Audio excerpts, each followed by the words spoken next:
속이 새카만 수박 태몽. 이사야 13장 1절로 22절. 자연인의 운명. 굉장히 오래전에 어느 여집사님과 함께 대화하는 가운데 참으로 온몸에 소름이 돋으면서 마음이 아픈 그런 이야기를 들은 적이 있습니다. 두 자녀를 아주 잘 키우고 계시고 또 사회적으로도 안정된 그런 집안이었습니다. 그런 아픔이 있는지 전혀 몰랐는데 말씀하시기를 결혼해서 처음으로 딸을 낳았대요. 근데 그 딸을 낳을 때 태몽이 수박 태몽이었다고 합니다. 그 태몽을 꿀 때 이 수박을 치마폭으로 봤는데 수박 안이 새카맣더라는 거예요. 불길한 느낌이 들었지만 어쨌든 꿈은 얼마 지나지 않아 잊어버렸습니다. 그런데 진짜 임신이 되고 그리고 딸을 낳았습니다. 그 딸이 얼마나 예쁜지 말이 빨리 트이고 조그만 아이가 그냥 아빠 뭐 이랬어 저랬어 말하는 것을 볼 때 또 아빠가 퇴근해서 집에 돌아오면 아이가 아빠 머리를 쓰다듬으면서 아이고 우리 아빠 고생하셨네. 우리 아빠 수고하셨네. 아이고 우리 아빠 착해라 라고 말할 때 너무 귀여워서 부모가 자지러질 뻔했다고 합니다. 아이가 7살 됐을 때라고 제가 기억을 합니다. 아래층에 세를 줬고 그 새 렌탈로 들어온 집에 동갑내기 사내아이가 있었어요. 그 옛날 겨울에 그 동갑내기 사내아이하고 뛰어노는데 그 아래층 거실에 난로가 있었어요. 난로 위에 보통 겨울에는 그 외에 찜통 같은 걸 올려놓고 물을 끓이지 않습니까? 당시에 더운 물이 수도에서 나오지 않아서 이렇게 데워서 썼습니다. 그만 이 두 아이가 거실을 뛰어다니며 놀다가 사고가 나서 정말 귀엽고 전 재산이라고도 할 수 있을 이 두 젊은 부부의 딸 아이가 그만 물에 데어서 이 세상을 떠나고 맙니다. 아주 오래전 옛날 이야기죠. 그래서 정말 몇 년 어간을 두 부부가 정신을 잃고 정말 미친 사람들처럼 넋이 나간 사람들처럼 그렇게 살았다고 합니다. 그 뒤로 이제 또 새로 아이들을 낳아서 아이들이 참 잘생기고 준수하게 컸습니다. 그리고 영육간에 상당히 안정된 가정을 하나님의 은혜로 이루게 되었습니다. 그런데 그 집사님 이야기가 그 사고가 났을 때 그 첫째 아이를 자기가 임신할 때 꾼 그 태몽이 그때 기억이 나더라는 거예요. 그래서 그냥 하나님께서 애당초 그 아이를 데려가시려고 생각을 하셨구나 이런 생각이 들어서 자기 마음에 위로를 받았다는 것입니다. 그 얘기를 들은 이후로 속이 검은 수박이라는 하나의 그림이 언제나 제 머릿속에 떠돌아다녔습니다. 그러면서 그 속이 새카만 수박 태몽을 제 나름대로 신학화해 보았습니다. 이제 그 아이 이야기는 잊어주시고 성경 이야기에만 집중해 주세요. 사실 세상 사람 모두가 속이 새카만 수박이었습니다.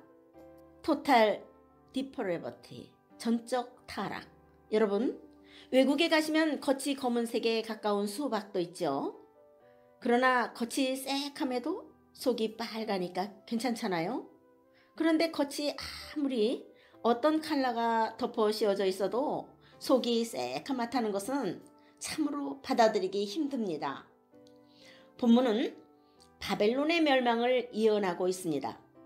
아직 바벨론이 망하기 전이고 심지어는 바벨론이란 나라가 생성되기도 전입니다.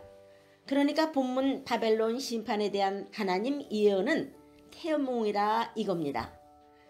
바벨론이란 나라가 아직 세상에 태어나지도 않았으니까 근데 아직 이 지구상에 태어나지도 않은 나라에 대해서 예언하는데 망할 걸 예언합니다.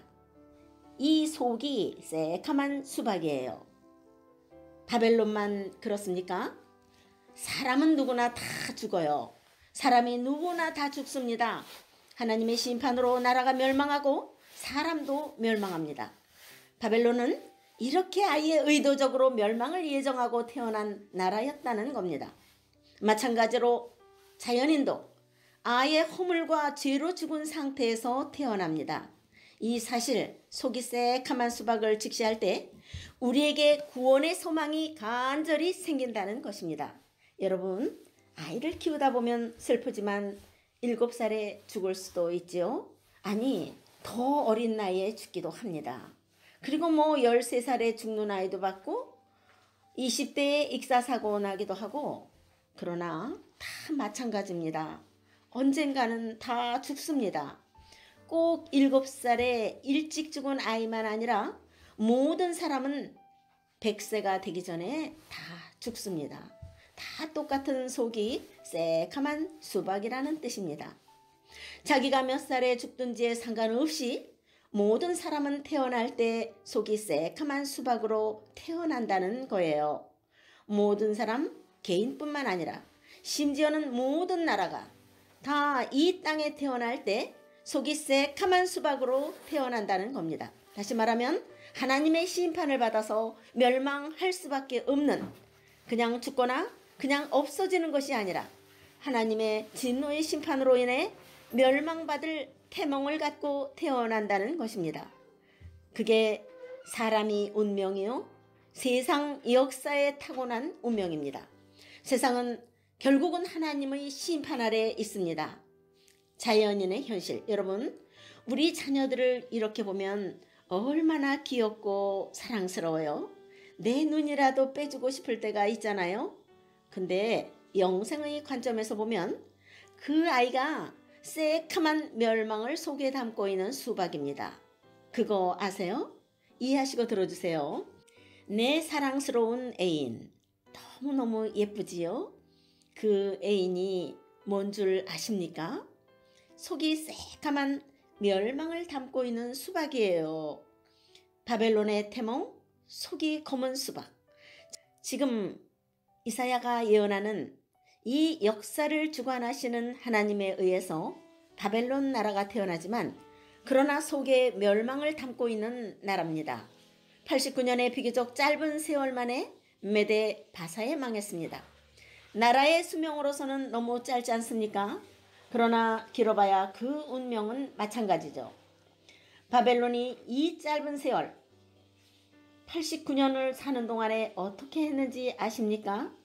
메소포타미아의 중심부에서 발흥해서 그 평평하고 넓고 넓은 땅을 다 정복하면서 화려한 왕궁과 사방으로 뻗어나가는 도로를 건설하고 화려한 문명을 그 89년 안에 이루어낸 나라입니다. 경제적 굉장한 번영을 이룬 나라입니다. 그런데 속에 새카만 수박처럼 멸망의 운명, 태몽을 담고 태어나도 잠시 동안은 그런 번영을 이루더라 이겁니다. 대한민국이 경제적 발흥합니다. 5천년 역사 속에서 지금 제일 잘 살고 있답니다.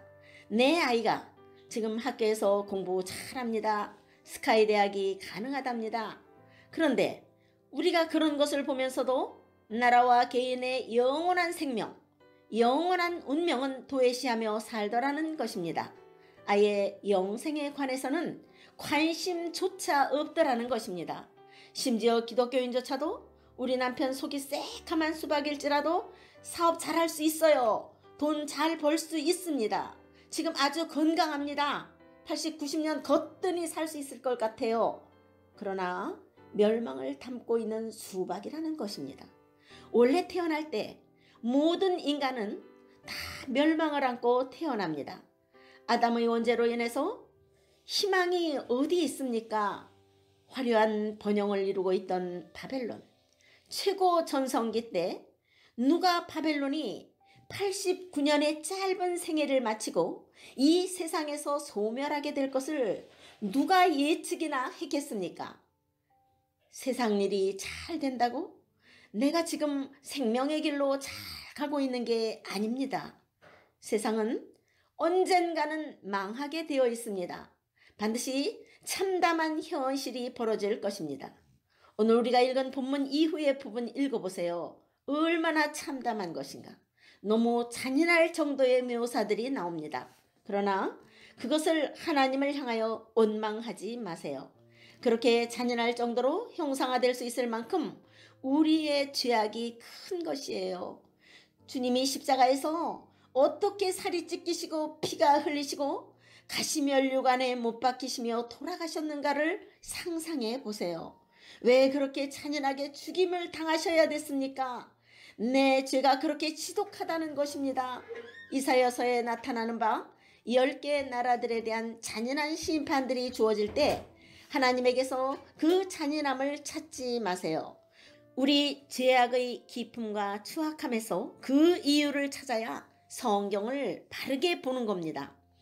속살이 새카만 수박, 모두가 다 그렇습니다. 모든 역사가 다 똑같습니다. 오직 주님의 십자가, 제2의 성전이신 영원한 성전이시고 영원한 번제이신 주님의 십자가 사건만이 우리 속에서 속살을 다 파내고 하늘에 싱싱한 기운을 내려보내고 그 기운이 나의 동서남북으로 뻗어나가게 해주실 것입니다. 속이 검은 수박을 생명의 수박으로 바꾸는 십자가, 예수님의 십자가 사건입니다. 우리의 희망이 바로 거기 있는 겁니다. 예수님이 유일한 희망입니다. 지금 여러분 돈 버는 게 급한 게 아닙니다. 지금 성적을 올리는 게 급한 게 아닙니다. 지금 결혼이 급한 게 아닙니다. 우선 속이 새카만 수박의 상태에서 내 속에 있는 새카만 수박을 긁어내는 게 급선무지요. 생명의 기운을 전파하지 못한 이스라엘, 주변국들이 다 안티가 되었습니다. 여러분, 이상한 것이 있어요. 유대 나라가 자기의 새까만 속살을 번제를 통해 다 긁어내고 정말 싱싱하고 신선하고 생명을 주는, 그리고 이 땅의 삶의 현장으로 동서남북으로 뻗어나가야 되는 하늘의 기운을 받아들였다면 주변에 있던 약 10개의 나라들에게 어떤 역사가 전개됐을지 우리가 알 수가 없습니다. 21세기 지금 현재의 중동 상태를 한번 볼까요? 가나안 땅 팔레스틴을 중심으로 그 주변 국가가 다 이 세상에서 가장 강한 기독교의 안티 세력, 회교 극우파가 되었습니다. 팔레스틴과 가나안 땅은 지금 유대교를 믿는 유대인들이 있습니다. 근데 그 주변은 다 이슬람 국가들로 둘러쳐 있습니다.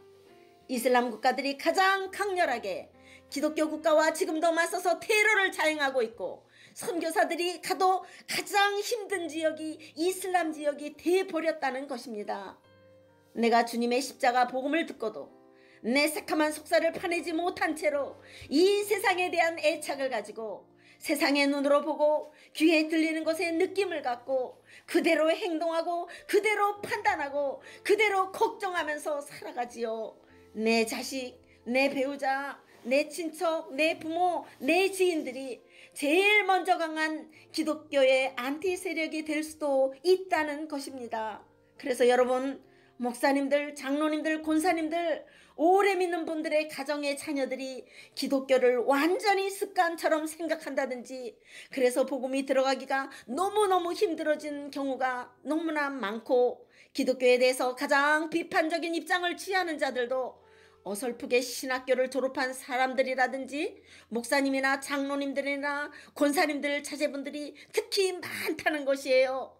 왜요? 정말 매일매일 날마다 죽는다는 사도 바울의 말처럼 주님의 십자가 복음을 마음에 기억하면서 눈에 보이고 귀에 들리는 사건마다 내가 죽고 하늘의 기운이 흘러들어오는 이 복음의 역사를 일으키지 못하고 하늘의 기운을 그들이 만날 기회를 제공하지 못하고 검은 수박 속살을 그대로 안고 기독교는 습관이 되어버리고 문화가 되어버리고 규율이 되어버리고 싱싱한 하나님의 살아계신 인격적 호흡이 내게 느껴지지 않은 채로 살아가다가 결국은 그 주변 전체가 다 망해버리고 마는 거예요.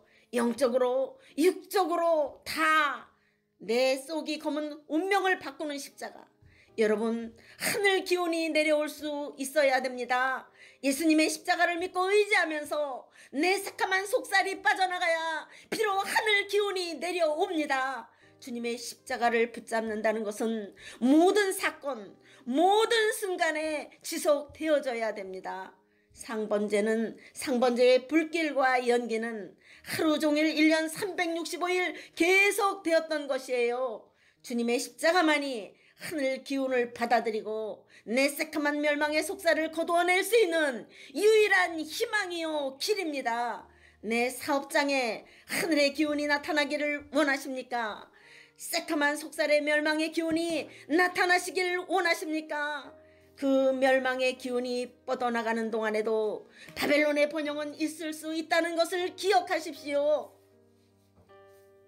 기도하십시다. 하나님 아버지, 새카만 멸망을 속에 담고 태어나지 않은 수박이 누가 있겠습니까?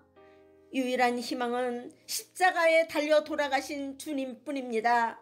주님의 십자가 사건을 매 순간마다 기억함으로써 날마다 죽어 새카만 속살을 다 거두어내고 싱싱한 생명의 하늘 기운으로 가득 찬 하늘의 수박들이 되게 하여 주시옵소서.